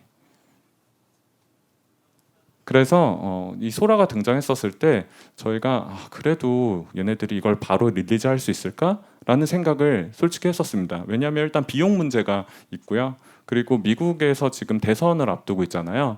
그래서 정치적인 리스크가 클 수밖에 없어요. 특히 빅테크들 같은 경우에는 미국 정부의 눈치를 많이 볼 수밖에 없습니다. 워낙 큰 기업이고 그런 의미에서 이제 이런 서비스를 본격적으로 활용할 수 있을까라는 생각을 했는데 저 오픈 AI의 CTO가 미라 모라티란 분이에요. 갑자기 언론 인터뷰를 하더니 나온다라는 겁니다. 빠르면 몇 개월 내, 늦어도 올해 내에 릴리즈를 한다라는 거예요. 그래서 그게 뭐 나올 거다 안 나올 거다라는 이야기는 이제 할 필요가 없어요. 나오는데 이제 이게 도대체 어떻게 가능했냐, 비용 감당되냐, 뭐 이런 부분을 우리가 생각해 볼 필요가 있다는 거죠. 어떻게 될까요? 일단은 뭐 저기도 여러 가지 이제 뭐 기술적인 부분들을 여러분들이 굳이 고민하실 필요는 없어요. 그냥 요약해서 말씀드리면 모델을 엄청나게 압축하는 기술이 발달하고 있어요. 그래서 처음에도 챗 GPT가 나왔을 때 성능이 지금보다 더 안 좋았는데도 굉장히 그 생성 비용이 비쌌습니다. 토큰당 비용이 비쌌어요. 그런데 지금은 굉장히 싸졌죠. 성능은 좋은데 비용이 계속 급격하게 떨어지고 있어요. 그래서 그러한 부분들이 영상 생성에도 충분히 적용이 되기 시작했다라고 생각을 해주시면 될 것 같아요. 각 산업에 어떤 영향을 미칠까요? 엄청난 영향을 미치겠죠. 여러분 지금 천지가 개벽하는 시대에 살고 계신 거예요. 그런데 순서나 그렇죠? 영향 강도는 조금 다르겠죠. 뭐가 제일 먼저 올까요? AI 인프라가 먼저 오겠죠. 일단 인프라가 깔려야지. 여러분도 자동차 그냥 운전할 수 없잖아요. 도로 뭐 항만 이런 거 깔려야지 다닐 수 있잖아요. AI도 똑같아요. 그래서 거대한 변화가 일어나기 전에 이제 인프라 쪽이 꿈틀거리기 시작합니다. 하지만 시간이 지나면 어떻게 될까요? 미디어, 엔터테인먼트, 게임, 뭐 로봇, 정말 전 산업이 뒤집힐 가능성이 높아요. 이미 뒤집히기 시작했어요. 뭐부터 뒤집혀요, 보통? 시장이 돈이 제일 빠르죠. 주가부터 뒤집혀요. 한국에서 저런 관련주들 나중에 저희가 뭐 개별 주식 종목 언급은 못하겠지만, 그렇죠? 한번 쳐보세요. 뭐 그렇게 좋은 애들이 없을 거예요. 그 이유도 뒤에 설명드릴게요. 그래서 인프라, 대량의 컴퓨팅 파워가 필요하다. 그렇죠? 이거는 그냥 지금 현재 고정되어 있는 팩트라고 보시면 돼요. 영상뿐만이 아니에요. 지금 하반기에 영상하고 이제 가장 중요한 화두 중에 하나가 또 AI 비서거든요. 그것도 사실은 AI 비서가 올해 연말에 본격적으로 쓸만한 게 나온다라고 기대한 사람이 아무도 없었어요. 마치 아까 플리토에서 저 동시 통번역이 안 될 거다라고 작년에 말씀하셨던 것처럼 그 정도 분위기였는데 지금 어떻게 되고 있죠? 갑자기 GPT-4 옴니라는 애가 튀어나오더니 그게 되는 분위기가 되고 있어요. 그러니까 애플이 어떻게 하고 있죠? 지금 애플이 GPT-4랑 오픈 AI랑 협력을 거의 체결을 마무리했다라는 사실 알고 있나요? 이제 6월 10일 되면은 애플 개발자 회의 WWDC라는 게 있는데 거기서 아마 발표할 가능성이 커요. 시리 여러분 잘 안 쓰잖아요, 그렇죠? 왜 안 써요? 시리가 멍청해서 잘 안 쓰죠. 말도 잘 안 통하고 버벅거리고, 그렇죠? 막 중간에 잘 끼어들기도 안 되고 뭐 여러 가지 이슈가 있는데 그러한 것들이 그것도 결론만 말씀드리면 컴퓨팅 파워를 엄청나게 소모했더니 다 되더라, 뭐 이런 거예요. 그래서 저 소라가 딱 공개되고 나니까 그 관련된 저기 있는 종목들이 마구 날아가기 시작했습니다. 4월 달 되니까 어떤 일이 있었죠? 4월 달 되니까 막 금리가 오르고 그렇죠? 막 전쟁도 터지고 이러니까 너무 오른 거 아니라면서 쟤네들이 막 좀 조정을 받았어요. 그러다가 한 달 정도 안 됐는데 또 어떻게 됐죠? 5월 달에 다시 가자 이러면서 또 가고 있어요. 그러니까 저게 언제 끝날지 지금 아무도 몰라요. 연말에 끝날 수도 있지만 한 2, 3년 가도 이상하지 않은 거예요. 그러니까 그런 겁니다. 슈퍼사이클이라는 게 그런 거예요. 버블이라는 건 터지기 전까지 버블이 아니죠. 그래서 지금 이거에 대해서 많이 올랐기 때문에 나는 이제 엔비디아 안 사. 내가 사면 꼭 꼭지더라. 이런 식으로 생각할 필요가 없다라는 거예요. 저기에 대해서는 굉장히 아무도 미래를 예단할 수 없기 때문에 정말 열심히 지켜봐야 되겠다라는 그런 기본적인 생각을 하실 필요가 있어요. 어떤 일들이 일어나냐? 일단 AI 인프라가 필요한데 저희 하우스에서 보는 명확한 트렌드 중에 하나는 커스텀 반도체 시장이 굉장히 커질 거다라는 거예요.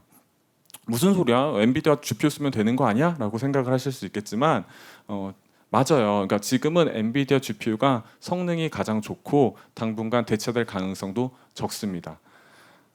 엔비디아 GPU의 최대 고객사가 누구죠?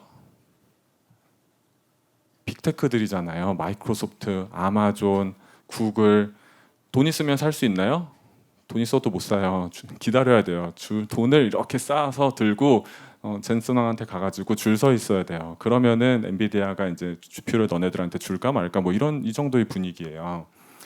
어떻게 되겠어요? 이 AGI라는 게 등장할지 모르는, 등장하기 거의 직전 타이밍, 나오기만 하면은 세상을 뒤집을 수 있는 서비스들이 지금 등장하기 직전인데 그 아킬레스건을 발목을 누가 잡고 있어요? 그 주도권을 누가 잡고 있어요? 그거를 GPU가 갖고 있다라는 거는 빅테크들 입장에서는 굉장히 괴로운 상황이에요. 그렇기 때문에 샘 알트만 같은 사람이 나와가지고 막 7조 달러 펀딩 이야기를 하는 거예요.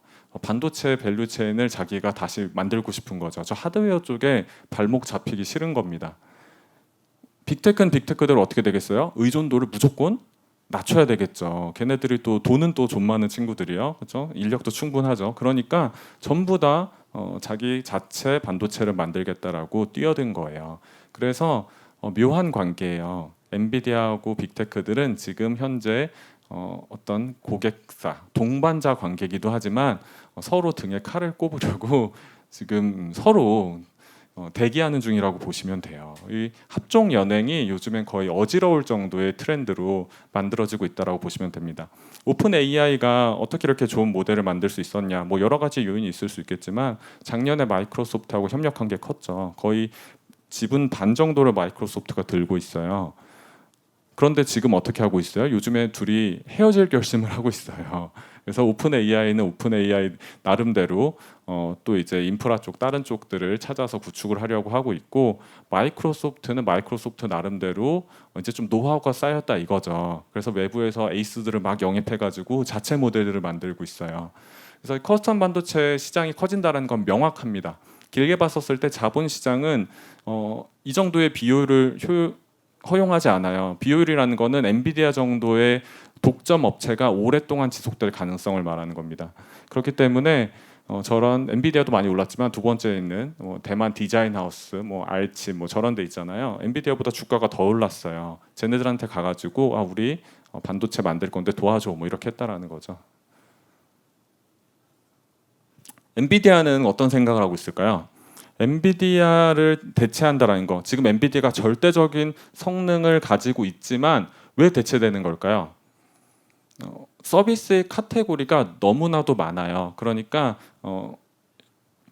거대 언어 모델이라는 기본적인 LLM을 처음에 훈련을 시키려면은 엔비디아 GPU가 엄청나게 필요한 게 많습니다. 그런데 AI로 서비스가 시작되기 시작하면은 트레이닝 수요보다는 추론 시장, 인퍼런스 시장이 열려요. 추론이 뭘까요? 여러분들이 가령 앱에다가 뭔가 명령을 하면은 그거를 이제 다시 계산해야 되잖아요. 그런 거를 생각을 하시면 돼요. 그러니까 처음엔 인프라가 중요하지만 서비스 시장이 개화되면은 추론에 대한 그런 수요가 늘어난다고 보시면 됩니다. 그런데 서비스라는 게 종류가 어때요? 엄청나게 많죠. 누구는 동영상 스트리밍을 조금이라도 더 빨리 해주는 게 중요하고, 테슬라는 뭐가 중요하죠? 테슬라 같은 업체들은 자율주행을 하는데 부딪히기 직전에 0.5초라도 빨리 반응하는 능력이 중요해요. 그렇기 때문에 GPU라는 모든 걸 다 잘하는 범용성이 있는 하드웨어로 이걸 다 한다라는 거는 굉장히 어떻게 보면 가성비가 안 좋습니다. 우린 A란 서비스만 쓸 건데 B, C를 위한 것까지 돈을 지불하는 거나 마찬가지예요. 그렇기 때문에 저 커스텀 시장에 대한 수요가 커질 수밖에 없고, 엔비디아도 바보가 아니기 때문에 그걸 알고 있어요. 그래서 얘네들이 최근에 지분 투자 내역 공개한 걸 보면은 신기한 애들 많이 들고 있습니다. 예를 들면 저기 있는 리커전, 팔마스티칼 이런 애들 막 들고 있어요. 엔비디아 규모가 굉장히 큰 기업이죠. 근데 옆에 투자 규모 보세요. 저게 단위가 100만 달러이기 때문에 굉장히 작죠. 저거 가지고 이제 자본 차익을 캐피탈 게인을 얻자라고 저걸 투자한 건 아닐 거예요. 엔비디아가 왜 투자했을까요? 리커전 같은 업체한테 가서 말했겠죠. 너네 신약 개발하려면은 어떤 인공지능이 필요해? 어떤 모델이 있으면 이거 더 잘할 수 있어? 고객사에 대해서 맞춤형인 솔루션을 제공하기 위해서 저러한 투자들을 시작했다라고 보시면 돼요. 이제 굉장히 그러니까 얘네들도 그 시장을 호락호락 뺏기지 않겠다는 거죠. 엔비디아도 바뀌고 있다라는 거예요. 두 번째 미디어 엔터. 와, 콘텐츠는 정말 쉽지 않아요. 여러분들이 투자에 엄청난 고수가 아니라면은 이제 투자를 할 때는 잘 아는 분야에서 하는 게 중요하잖아요. 그리고 그냥 안 좋은 데만 피해도 기본 이상 할 수 있어요. 제가 반드시 피해야 될 것으로 많이 말씀드리는 섹터들이 이제부터 시작되는 영역이라고 보시면 돼요.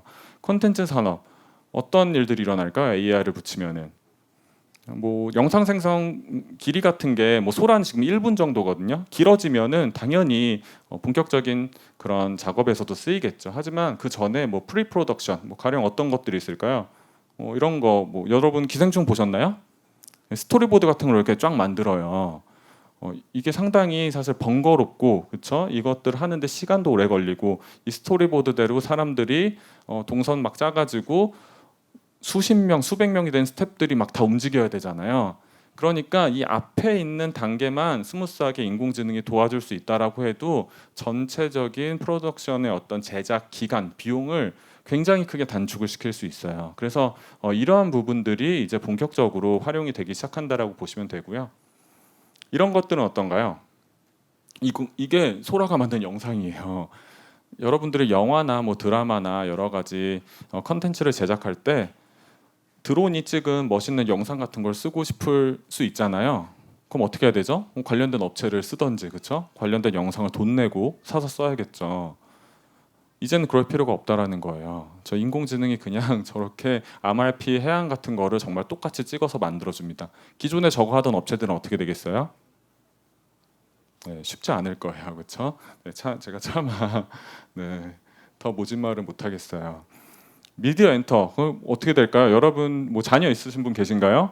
요즘엔 유튜버 지망하시는 분들, 뭐 틱토커 이런 분들 지망하시는 분이 많대요. 자녀분이 이거 하신다고 하면은 어떻게 반응하는 게 부모님으로서의 참된 도리일까요? 말려야죠. 도시락을 싸들고 다니면서 말려야 돼요. 지금 저거는 거의 뭐 당장 내일이라도 대체가 가능한 수준의 비즈니스 영역이라고 보시면 돼요. 저 오른쪽에 있는 저 혹시 보신 분도 계실 거예요. 저 강아지 해커 진짜 놀라운 저 광고의 한 장면 같은 저 영상을 그냥 소라가 뚝딱 만든 거예요. 그렇기 때문에 쇼폼 쪽은 이미 그냥 바로 대체된다라고 보시면 돼요. 세계에서 제일 잘 나가는 유튜버 누구죠? 미스터 비스트잖아요. 그렇죠? 저분이 뭐라고 했어요? 저 소라가 공개된 다음에 나 홈리스로 만들지 말라고 했어요. 저런 일들이 일어나고 있습니다. 엄청나죠. 미디어 엔터 쪽에서는 어떤 일들이 또 일어날까요? 이미 쓰고 있죠. 저 안 쓰겠어요? 쓰죠. 저 두 번째 한번 차트 보세요. 저 영화에서 저 뒤에 저 박수 치는 저분 좀 무섭지 않아요? 저 뭔가 이제 우리가 보면 깨림직한 것을 본능적으로 느낄 수가 있어요. 좀 컬이 떨어지는 거죠. 좀 으시시한 느낌이 좀 있죠. 그런데 저런 것들이 이제 굉장히 높은 수준으로 저렴한 비용으로 대체된다라고 쓰면은 안 쓸 이유가 없겠죠. 그러면 기존에 저런 특수효과 같은 거 만들던 회사 어떻게 될까요? 상장사들도 있어요, 그렇죠? 그들의 미래는 어떻게 될까요? 일단 주가는 좋을까요? 이것도 너무 잔인해서 저는 더 이상 말할 수가 없어요. 게임도 정말 문제예요. 이거 정말 문제죠. 게임과 영화의 구분이 점차 무의미해지고 있어요. 여러분 게임하고 영화의 공통점이 뭔지 아세요? 우리를 뭔가 몰입하게 가상의 세계로 몰입하게 만들어준다는 공통점이 있어요. 그런데 차이점은 뭐죠? 몰입을 하게 만드는 방식이 달라요. 그게 제가 첫 번째 차트에 그려놓은 어떤 전반적인 흐름입니다. 한번 어떤 느낌일까요? 게임은 그래픽이 영화보다 좋나요? 그런 게임도 있지만 그렇죠? 하지만 전반적으로 뭐 그래픽이 영화 정도의 리얼리티를 갖지진 않죠. 그럼에도 불구하고 우리가 엄청나게 몰입하고 중독적이죠. 왜 그런가요? 자유도가 높으니까. 네. 인터랙티브 컨텐츠라는 거예요. 영화는 반면 어떻죠? 현실하고 굉장히 가까운 엄청난 리얼리티를 가진 영상을 보여주지만 반대로 우리가 거기에 대해서 어떻게 뭐 개입을 할 수는 없어요. 주인공 대신 선택을 해줄 수 없다라는 겁니다. 그런데 지금 영상 같은 것이 이제 인공지능이 막 만들어주기 시작해요. 그럼 어떤 일이 일어날까요? 그러면은 영화를 여러분들이 선택할 수 있는 방식으로 만들기 시작할 거예요. 이미 그걸 하고 있는 회사가 있죠. 누구예요? 넷플릭스에서. 여러분 넷플릭스에서 뭐 벤더스네치 이런 거 보신 분 계신가요? 이미 영화에서도 그 결말 같은 거를 중간에 여러분이 선택하는 거에 따라서 다르게 나오는 그런 프로그램들이 많이 있어요. 근데 저렇게 하면 재밌긴 한데 문제가 뭐예요? 돈이 많이 들죠. 결말을 다 따로 만들어야 되잖아요. 그러니까 저 컨텐츠를 만드는 영화사 입장에서는 사실 가성비가 굉장히 안 나오겠죠. 그런데 이제 그 부분이 떨어진다라는 거예요. 그럼 이제 게임은 누구하고 막 경쟁해야 돼요? 한정된 사용자의 시간을 두고 게임하고 컨텐츠하고 서로 이제 막 싸워야 되는 거예요. 정말 어렵죠. 가뜩이나 게임 쪽은 지금 어떻게 되고 있어요? 가뜩이나 게임 쪽은 엄청난 고인물 게임들이 지배를 하고 있죠. 그거를 좋게 말하면은 게임이 플랫폼화 됐다라고 해요. 포트나이트 이런 게임 들어보셨나요? 리그 오브 레전드 들어보셨죠? 다 이런 게임 한다는 거예요. 이런 게임 하고 나서 남은 짜투리 시간에 여러분들이 콘솔에서 뭐 파이널 판타지 이런 거 한다는 겁니다. 파이널 판타지가 왜 예전처럼 안 팔리는지 이제 느낌이 오시죠? 그 작은 시간을 두고 콘솔 쪽에 대작 게임들이 막 자기들끼리 피 터지는 경쟁을 해야 되는 거예요. 정말 어렵죠. 예전에는 대형 하우스, 대형 스튜디오가 여러 가지 장점이 있었어요. 거기에서만 그 엄청난 인력을 할 수 있는 스케일 큰 게임들, 그렇죠? 거기서 만들면은 일단 그래픽 자체가 다르죠. 기분이 그럼 다르잖아요. 게임할 때. 그런데 그런 거를 이제 마이크로 스튜디오에서도 할 수 있어요. 점점 그렇게 되면은 200명, 300명, 500명 고용해서 게임 딱 냈는데 그거에 대한 리스크를 감당할 수 있을까요? 못할 가능성이 높아요. 그렇기 때문에 지금 대형 스튜디오들이 전 세계적으로 문 닫고 있는 그런 현상이라고 보시면 돼요. 한국만 어려운 게 아니에요. 근데 한국이 더 어렵죠. 왜죠? 미국은 마음대로 사람을 자를 수 있는데 한국은 구조조정을 그만큼 하기 힘들어요. 그렇기 때문에 다른 애들은 다이어트를 해서 그러니까 마진이라도 좀 지킬 개연성이 있는데 한국에서는 그런 것도 지금 못하게 된 거죠. 그렇기 때문에 주가가 좋을래야 좋을 수가 없다. 뭐 이렇게 봐주시면 될 것 같아요. 이미 1인 개발자가 만든 게임이 요즘에 뭐 매너로드라는 게임이 있는데 그런 게임 스팀에서 지금 막 전체 매출액 2위, 3위 막 이래요. 본격적으로 AI가 튀어나오기도 전에 그런 상황이에요. 그렇기 때문에 그 뒤에 2년, 3년, 5년 뒤의 상황은 굳이 그거에 대해서 뭐 대단한 상상력이 필요한 건 아니라는 거죠. 또 어떤 영역이 있을까요? 로봇. 네, 로봇. 얘네들 성능 좋아지는 거 보면은 무섭죠. 원래 이쪽 AI가 작년까지만 해도 이런 이야기가 있었어요. 저 같은 화이트 칼라들이 먼저 다 쓸려나가고 결국에는 사람이 지금 하는 정교한 어떤 동작들을 하기 힘들기 때문에 블루 칼라의 전성 시대가 온다. 뭐 그런 내용이 있었어요. 하지만 또 세상이 그렇게 호락호락하지 않죠. 어떻게 될까요? 저 로봇이 무서운 속도로 발전하고 있어요. 저 로봇이 뭐 여러 가지 뭐 이슈들이 있지만 일단 가장 큰 문제점은 쟤네들은 기존에는 거의 정해진 동작만 할 수가 있었어요. 사람처럼 사고하는 게 어려웠기 때문에 그렇습니다. 하지만 지금 인공지능이 발전하고 그런 것들이 여러 가지 멀티모달리티, 그러니까 뭐 텍스트뿐만이 아니고 뭐 비전으로, 사실 테슬라의 자율주행도 그런 거잖아요. 전 세계의 어떤 그런 감각 같은 것을 이해하는 능력이 굉장히 좋아지면서 얘네들이 똑똑해졌어요. 그래서 그 최선도에 있는 기업 중에 하나가 저 첫 번째 차트에 있는 피규어 AI라는 친구예요. 저기 누가 투자했어요? 누가 줄 서 있어요? 또 요즘에 빅테크들은 줄 서는 게 일이에요. 마이크로소프트, 아마존, 엔비디아, 오픈 AI까지 다 줄 서 있어요. 저것도 인터넷 여러분 유튜브 찾아보시면은 시연하는 게 있어요. 저 로봇한테 막 물어봐요. 야, 나 먹을 것 좀 줘 이러니까 걔가 여기서 집어가지고 사과를 줘요. 그러면 야, 왜 나한테 사과 줬니 이러니까 이 테이블에 먹을 수 있는 게 사과밖에 없어서 이렇게 이야기해요. 그 상황 자체를 인지를 한다라는 거예요. 정말 놀라운 일이죠. 작년까지만 해도 상상도 못했던 일들이 막 일어나고 있어요. 어떻게 될까요? 블루 칼라의 미래는 화이트 칼라보다 뭐 조금 나중에 대체될 가능성은 있겠죠. 하지만 저는 로봇들이 튀어나오기 시작하면은 이제 공장에서도 다 저런 친구들이 먼저 돌아다니기 시작할 겁니다. 빅테크들은 안전할까요? 일단은 상대적으로 안전해 보이긴 하죠. 쟤네들은 뭐 돈도 있고 GPU도 사가지고 마음껏 펑펑 개발하면서 이제 자기들끼리 경쟁하는 그런 상황이라고 보시면 될 것 같아요. 그런데 나름대로 고충은 있어요. 아마존도 그렇고 뭐 메타도 그렇지만 엄청난 돈을 쏟아부어서 서비스를 개발해야 되는데 얘네들은 리그가 다르잖아요. 그렇죠? 라이벌이 엄청난 모델을 내놓으면은 사람들이 바로 비교해가지고 너 얘보다 못하는 거 아니야? 이런 식으로 낙인을 찍어버려요. 낙인을 찍히면은 저 큰 기업들 주가가 10% 20%씩 녹아버립니다.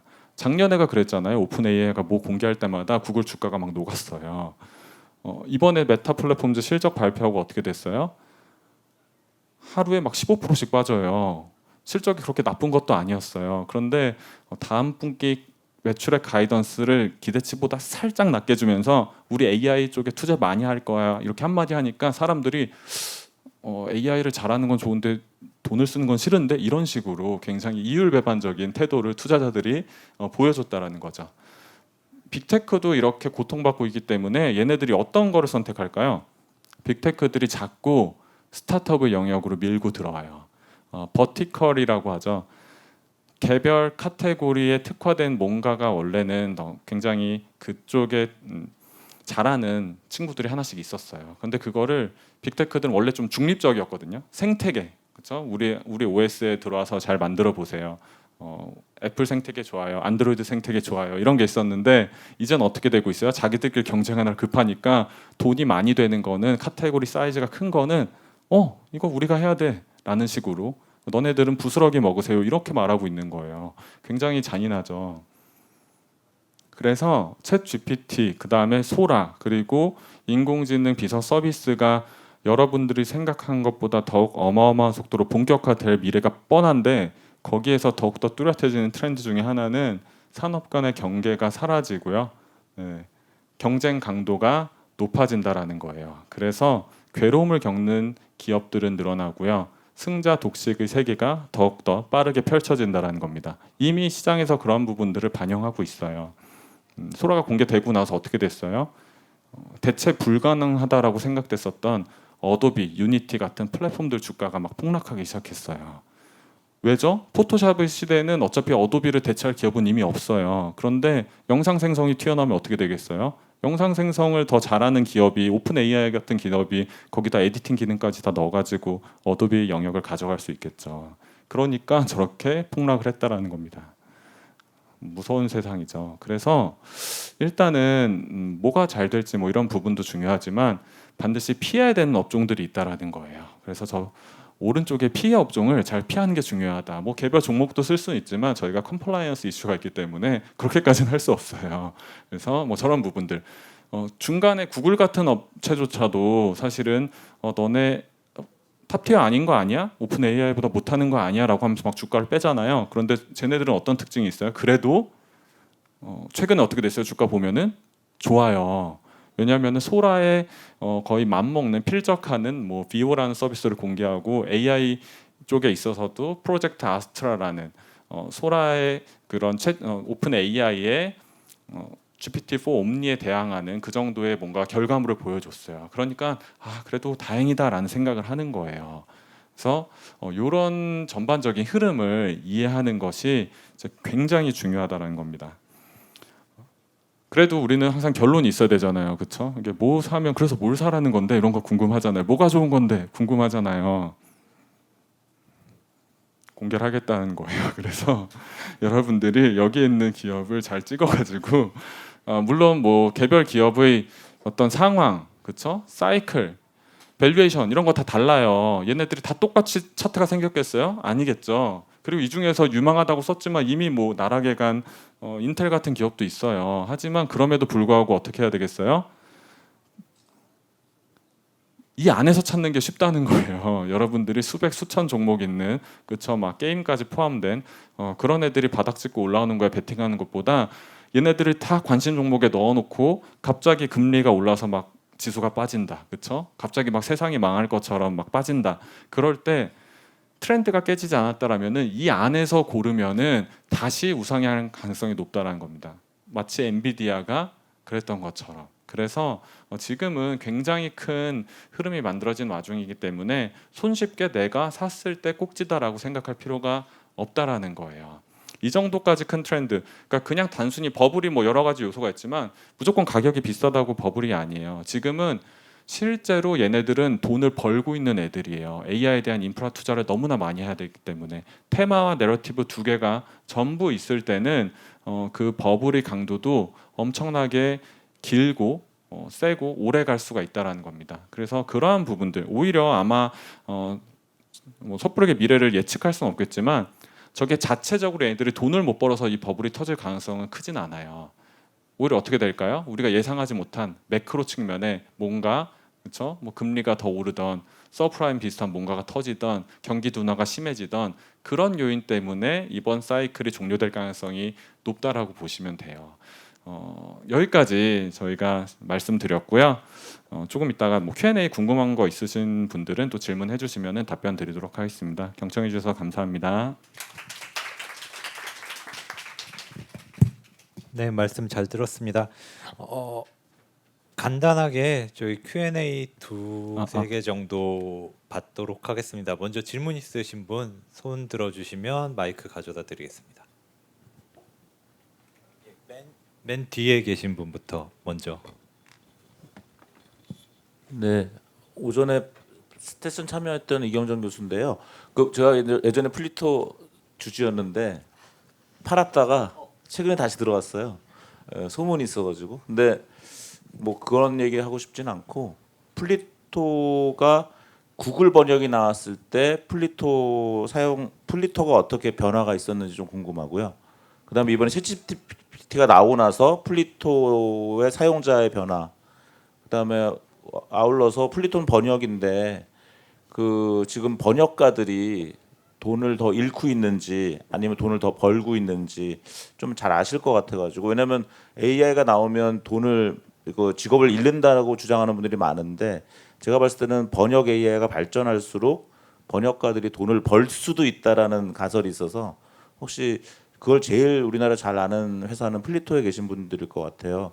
그래서 그 구글 번역과 챗GPT가 크게 이제 2017년쯤 구글 번역 나오고 2022년 11월에 챗GPT 나왔는데 그것에 의한 플리토 서비스의 변화, 어떤 영향이 있었는지 그다음에 번역가들의 삶이 어떻게 바뀌고 있는지 좀 궁금합니다. 예, 먼저 저희 주주이셔서 감사드리고요. 네, 저희는 사실은 저희가 뭐 구글보다 더 뛰어난 AI 엔지니어를 보유하고 있습니다라고 하면 아무도 안 믿으실 거잖아요. 저도 전혀 그렇게 생각하지 않고요. 저희는 원래 이제 인공지능 학습용 데이터를 만드는 회사입니다. 그래서 사실은 예전에 저희가 뭐 사업을 처음 하고 뭐 지금도 하고 있지만 데이터가 돈이 돼 뭐 이런 얘기를 정말 지금까지도 지속적으로 듣고 있고요. 그다음에 뭐 그 인공지능 번역에 대해서 사실 사람들이 관심도 안 가져 주시고 계셨어요. 예. 그랬던 상황이고 다만 이제 저희는 이제 그 데이터를 판매해서 수익을 얻고 이렇게 하고 있었고 뭐 아까 전에 여기 그 애널리스트님도 말씀 주셨지만 사실은 AI의 뭐 정말 핵심적인 걸 이끌어가는 사람도 정말 전 세계 소수일 뿐이고요.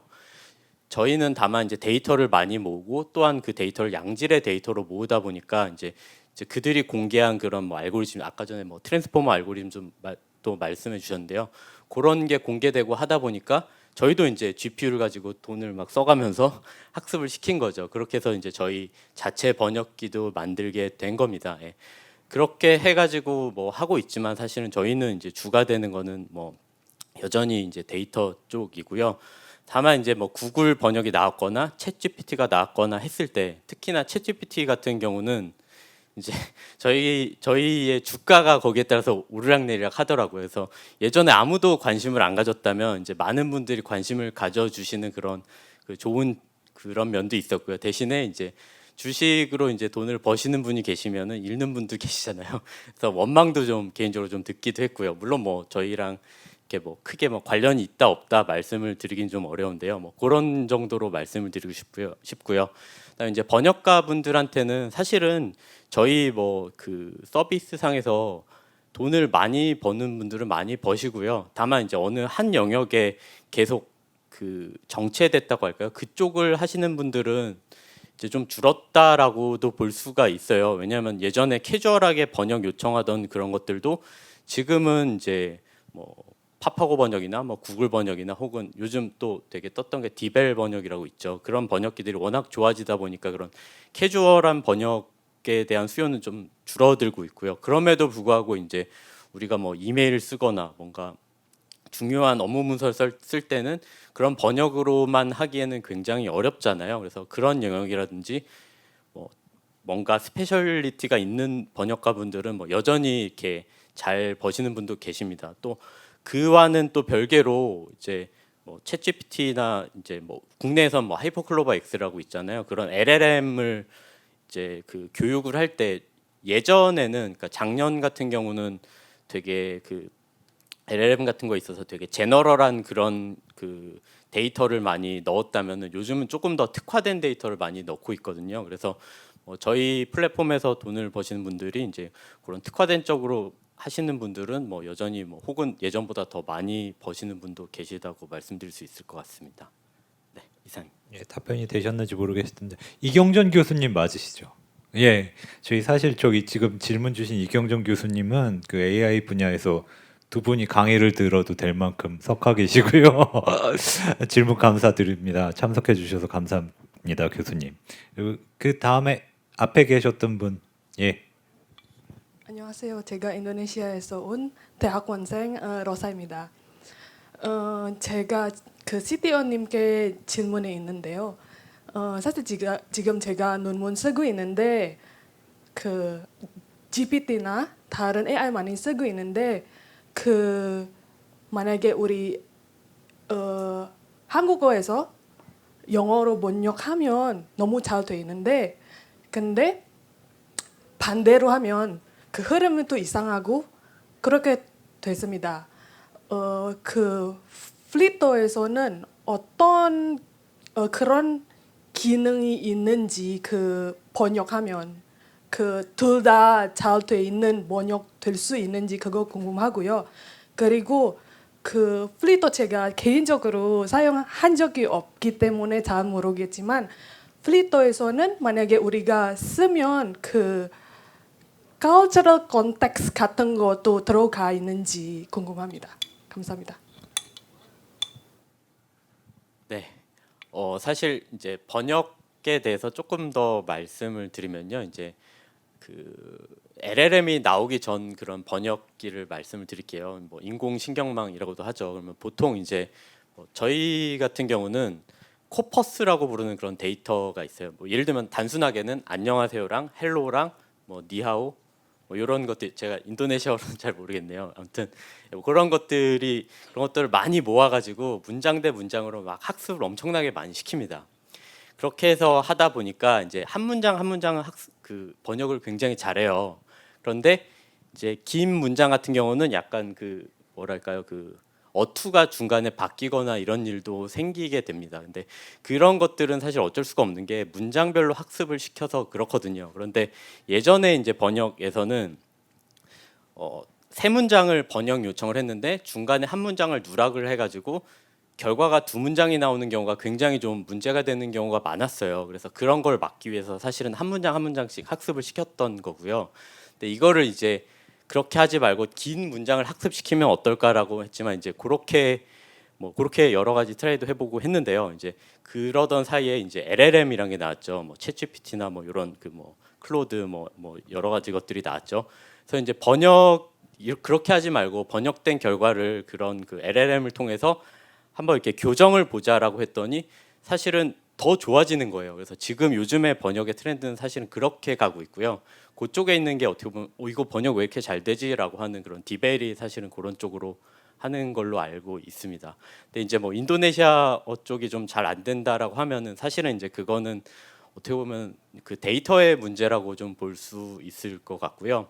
사실은 그 인터넷상의 데이터들은 영어가 그 낀 경우가 굉장히 많아요. 그래서 이제 뭐 인도네시아어 같은 경우는 한국어에서 인도네시아어의 그 코퍼스 방금 말씀드린 코퍼스보다는 한국어에서 영어, 영어에서 인도네시아 코퍼스가 훨씬 더 많기 때문에요. 사실은 번역기는 대부분 한국어에서 영어로 먼저 번역을 하고 영어에서 인도네시아로 번역을 하기 때문에 사실 이렇게 좀 이렇게 원활한 결과가 좀 안 나오고 그럴 수 있을 것 같습니다. 네, 답변이 되셨는지 모르겠습니다. 시간 관계상 2개 정도 더 듣겠습니다. 지금 네, 말씀 주시죠. 네, 아까 그 교수님께서 주주라고 하니까 그런데 저도 플리토 1월에 들어가서 지금 구조를 기다리고 있는 입장이긴 하지만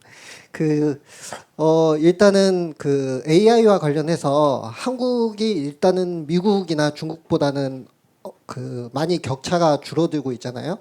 그래서 지금 미국 같은 경우에는 한국에서 이제 AI 시장이 미국과 중국을 따라잡으려면 이제 어느 정도의 이제 시간이 걸릴 건지 그거에 대해서 이제 어떻게 따라잡을 수 있을 건지에 대해서 좀 궁금하고, 그리고 증권 면에서는 이제 AI와 이제 로봇 이런 것들이 지금 미국 같은 경우에는 나날이 계속 이제 갱신하고 최고점을 갱신하고 있는데 또 국내는 그렇지 않단 말이에요. 이제 미국 장이 좋거나 경기가 좋아도 계속해서 이제 내리막길을 갖고 있는데 그거에 대한 이제 좀 분석, 왜 그런지에 따라서 조금 이제 그 의견을 좀 듣고 싶습니다. 아까 그 제시해 주신 것들이 다 미국 기업들이고 한국 기업은 2개밖에 없더라고요. 그것도 삼성전자만 있어가지고 미국 그 국내 장도 좀 어떻게 돌아가는 현황인지 한번 설명해 주시면 감사하겠습니다. 네, 순서대로 강 대표님, 김 의원님 이렇게 답변드리겠습니다. 사실 그 미국과의 AI 격차가 이렇게 줄어들고 있다는 저는 솔직히 좀 답변을 드리긴 좀 어려울 것 같아요. 왜냐하면 사실 아까 전에 승자 독식도 말씀을 해주셨는데 이제 사실은 뭐 제가 좀 그냥 개인적인 견해로 말씀드리면은 이제 AI의 정말 핵심적인 것들은 이미 뭐 미국이 너무나 많이 앞서갔다고 생각을 하고 있고요. 이제 이제 뭐 제가 저희 회사나 이런 데서 만드는 서비스들이나 이런 것도 사실은 저희가 LLM을 만들겠다라고 하면 아마 주가는 폭락할 겁니다. 아마 그 정도로 거의 불가능할 정도로 같다라고 보고 있고요. 그래서 이제 우리나라에서 그래도 뭐 유일하게 대기업 몇 개가 LLM 하겠다라고 하고 있는데요. 그거는 좀 뭐 지켜보면 될 것 같고요. 그래서 저희는 뭐 그렇다고 뭐 우린 희망이 없느냐, 그거보다는 저희가 할 수 있는 영역에서 좀 최선을 다하고 있고요. 그 영역이 이제 저희가 데이터를 예전부터 많이 잘 모아왔기 때문에 데이터를 뭐 좋은 데이터를 모아서 그 공개된 AI 모델들 조금 더 이렇게 커스터마이즈하고 서비스를 만들고 이런 쪽으로 좀 저희는 하고 있다고 보시면 될 것 같습니다. 네, 뭐 한국 시장의 전반적인 상황 그리고 뭐 한국 관련된 주식들이 왜 잘 안 되는지 뭐 이런 부분 질문해 주신 것 같은데요. 일단 한국 시장 자체는 이머징이라는 특징을 가지고 있죠. 어쩔 수 없습니다. 미국 시장보다 베타 자체가 커요. 그리고 플레이하는 방식들도 많이 다릅니다. 그러니까 기본적으로 실적, 뭐 매출 이런 부분이 중요하긴 하지만 좀 모멘텀 플레이를 짧게 하시는 분들이 많아요. 반면에 미국 같은 경우에는 그런 플레이들이 없는 것은 아니지만 그래도 대체적으로 펀더멘털에 충실한 편입니다. 그러니까 숫자 따라서 가는 케이스가 많다라는 거예요. 그래서 그러한 부분에 있어서 좀 차이가 있을 수 있고, 뭐 가령 미국이 금리를 올린다라고 했었을 때 그런 부분이 이머징 쪽에 미치는 영향이 훨씬 더 큰 거죠. 어쩔 수 없는 디스카운트가 좀 있는 요인들이 많이 있다라고 보고 있고, 그리고 그 안에서도 사실은 똑같은 AI 테마가 다 좋은 거는 아니에요. 더 정확히 말씀드리면은 똑같은 AI 테마 내에서도 미국의 밸류 체인에 속해 있는 그 수혜를 직접적으로 볼 수 있는, 혹은 하다못해 뭐 변압기 같은 것도 그런 케이스인 거잖아요. 미국 애들이 잘 못 만드는 거 우리가 잘 만드는데 그게 데이터 센터에 필요하다라고 하면은 그런 종목들은 잘 되는 겁니다. 그런데 이제 그런 것들을 잘 골라내는 게 좀 쉽지 않아서 그런 것이겠죠. 하지만 전반적으로 보면은 큰 트렌드 자체는 오히려 미국하고 굉장히 유사하다. 베타 큰 미국 시장이다라고 말할 정도로 요즘에 한국의 모든 테마 자체가 미국에서 무엇이 형성되면은 그것을 따라가는 그런 흐름으로 가고 있기 때문에 사실은 한국 투자를 잘 하기 위해서라도 미국 종목들, 어떤 기업들이 잘하고 있는지 이러한 부분들을 파악하는 것이 좀 굉장히 중요하다 이렇게 말씀드리고 싶습니다. 이제 마지막 질문, 예, 마지막 질문 받겠습니다. 네. 네. 안녕하십니까. 오늘 강연 너무 재밌게 잘 들었습니다. 그 김중한 애널리스트님께 질문이 있는데 거의 마지막 슬라이드에 나왔던 걸로 기억하는데 S&P랑 나스닥 지수가 올랐을 때 소라가 등장한 시점을 기준으로 어도비 주가는 많이 내렸습니다. 근데 그 다음 슬라이드에 보니까 구글과 어도비가 같이 와치리스트에 있더라고요. 그럼 혹시 어도비는 소라의 등장에 있어서 굉장히 치명적인 영향을 받는 기업임에도 불구하고 와치리스트에 포함된 이유가 궁금합니다. 네. 그래서 사실 주가라는 것은 여러 가지 요인을 장기적으로 봤기 때문에 지금 안 된다라고 해서 꼭 단언하기는 어려워요. 좀 제가 대표적인 케이스로 말씀드리고 싶은 게 저희가 2021년에 코로나 이후에 엄청난 유동성 버블이 왔었을 때 그때 대부분의 플랫폼 기업들이 주가가 엄청나게 올랐습니다. 엄청나게 오르고 나서 그 이후에 정말 몇 토막이 난 기업들이 많아요. 대표적으로 뭐가 있을까요? 미국에는 뭐 여러분들이 아시는 줌 같은 기업들 토막 나서 아직까지도 못 올라왔어요. 그런데 그때 토막 났는데 지금 은근히 보니까 갑자기 막 더 신고가가 있고 잘 나가는 기업들이 있습니다. 어떤 플랫폼들이 대표적일까요? 뭐 넷플릭스, 그리고 최근에 조금 조정받긴 했지만 뭐 우버, 도어대쉬, 뭐 스포티파이. 얘네들의 특징이 뭐냐면은 카테고리 킬러 1등이라는 거예요. 그 전까지는 예를 들어 SNS도 메타 플랫폼즈 주가보다 스냅 같은 애들이 방향성은 비슷한데 베타는 컸습니다. 더 잘 가는 경우가 많았어요. 그런데 최근에 AI 시대에 들어오면서 나타나는 전형적인 그런 현상 중에 하나가 정말 1등 기업한테 모든 걸 몰아줘요. 이게 어도비하고 무슨 상관이냐? 2021년 그 플랫폼 기업들이 토막 났을 때하고 비슷해요.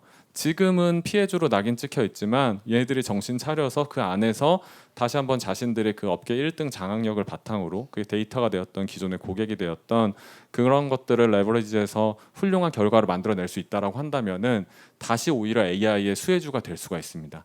그런데 만약에 여기에서 삐끗해서 그 주도권을 잃을 경우에는 문제가 생기는 것이겠죠. 그래서 투자의 관점에서 사실 조금 어려워요. 명확한 주도주, 명확한 승자 그룹에 투자를 하는 것이 조금은 더 가성비 측면에서는 일반 투자자들한테는 저는 좋다라고 생각을 하고요. 내가 조금 더 기업에 관심을 갖고 이런 트렌드를 팔로우하면서 숫자도 보면서 분석을 해서 접근한다라고 했었을 때는 오히려 어도비처럼 많이 빠진 기업들이 언제 턴어라운드 할 수 있는지 그런 부분들을 좀 체크를 한다라고 했었을 때는 뭐 실패할 가능성도 있겠지만 성공을 하면은 그에 상응하는 엄청난 리턴이 올 수 있다. 이런 부분들을 좀 말씀드리고 싶었습니다. 네. 네, 고맙습니다. 이제 시간 관계상 이 장소를 내드려야 돼가지고요. 이제 여기서 마무리하겠고요. 오늘 그 강연 뭐 다 참석해 주셔서 너무 감사하고 내년에도 이 자리에서 좋은 주제 기왕이면 인공지능이었으면 좋겠습니다. 내년에도 같은 좋은 주제로 만나 뵀으면 합니다. 참석해 주셔서 감사합니다. 고맙습니다.